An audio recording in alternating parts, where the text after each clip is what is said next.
Hello everybody. Right, I'm on part 2 now of my next part of my loco, beginner's loco that I'm building. Part 2 of the coupling rods and the connecting rods, which are here. Now in part 1 I've shown you exactly how I was going about making them, and I did a prototype, and I deviated from the drawing slightly, and I explained in part 1 exactly what I was doing, and I'll briefly go over it in this part as I explain what I've been doing. Well, I've now got them all finished now. They're all fitted, and everything's running smoothly, no binding.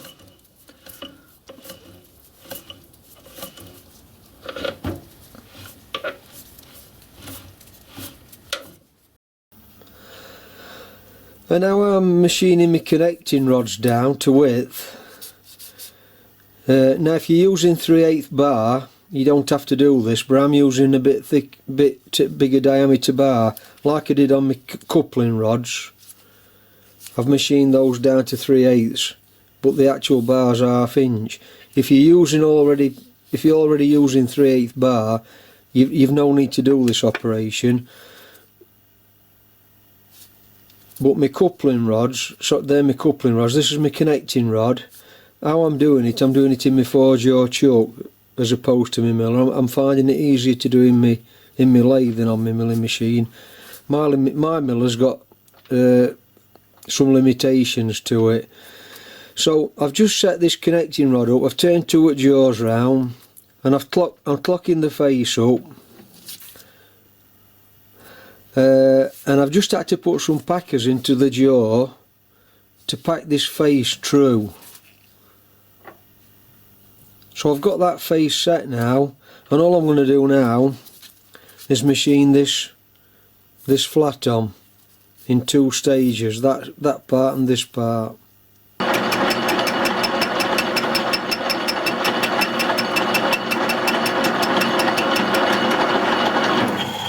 So because I'm offsetting the chuck and I'm doing intermittent cutting, I'm using a fairly, not low speed, but a lower speed than I would normally use.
difficult to spin because you can't get hold of them for crank going round.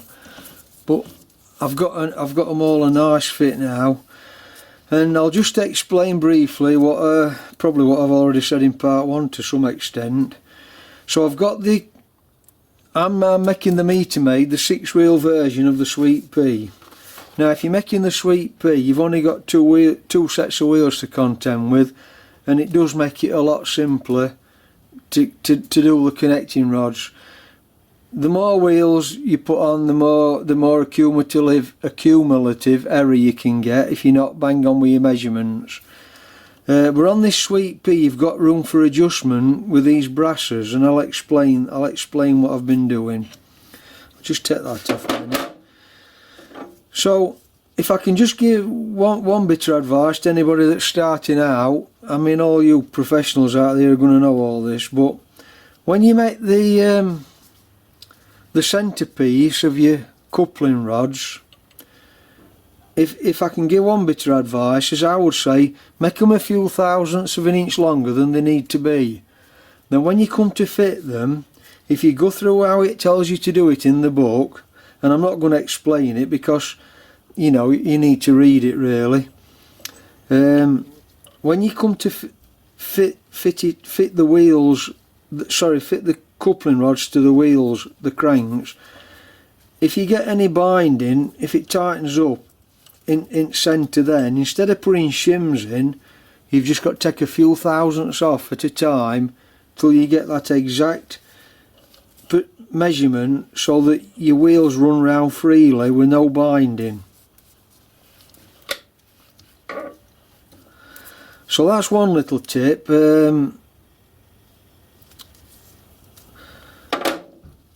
What else did I come across while I was doing it?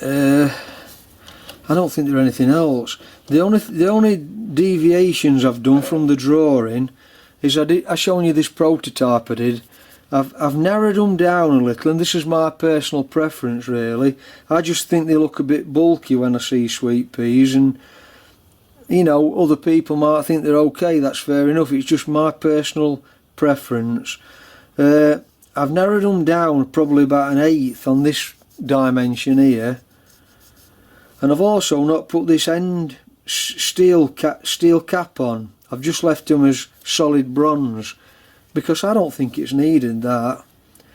I was making them out of plenty of big enough bronze anyway, so I've just made the bronze part on the end to the dimensions where the steel would be, and I've put this radius on just to streamline them a bit really. And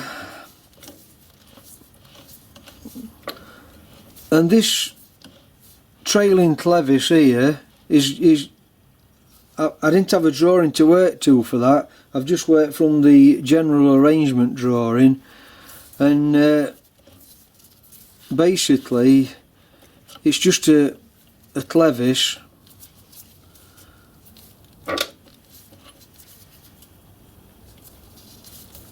I might be able to show you better that way, like that. Is that better there? Yeah, it's just a clevis on one side, and then that slides into it like so. It's got a phosphor bronze bushing,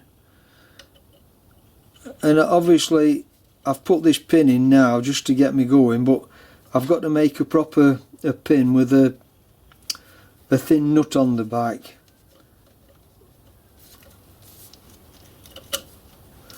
Just to hold it in. So that's all that trailing connection is, a simple clevis.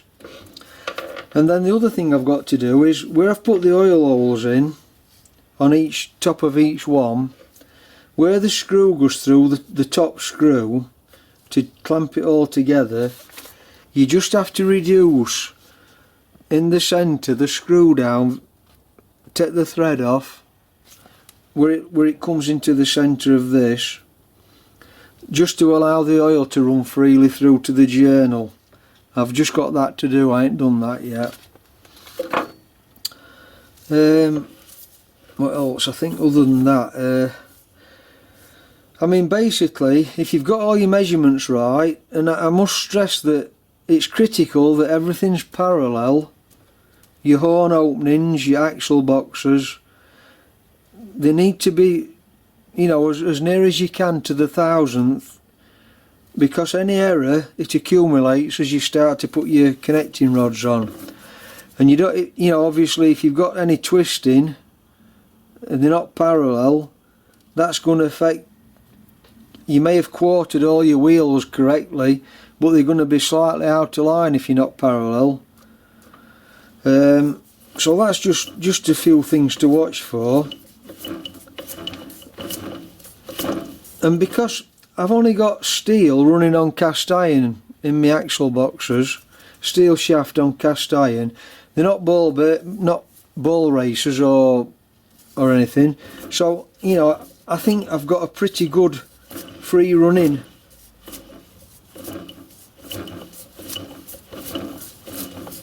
I don't think I get any better than that. And I've got no play, no slop. Everything's nicely fitted. What else can I tell you?